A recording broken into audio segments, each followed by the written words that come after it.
Ito ay order ni ma'am na taga Zamboanga City at ito ay pinadeliver ko na sa kanya sa GNT Express para makaabot doon sa kanilang lugar sa Zamboanga City. Nag-order siya ng 4 na Dignum Cruise Amulet.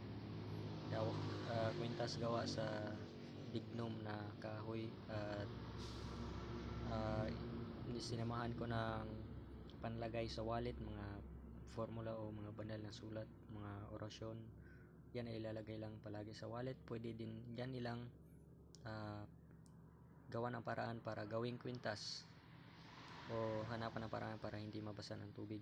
Pwede din na gawing kwintas o ilagay sa buwewang.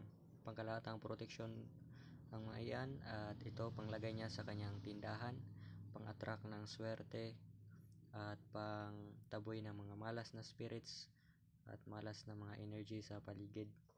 At yung panlagay sa tindahan, may bato yan na may kasama na mga na orasyon, yan yung pinatungan niya. So ganyan din ang itsura nung ilalagay mo siya sa tindahan. Dapat nakapatong siya sa mga banal na sulat.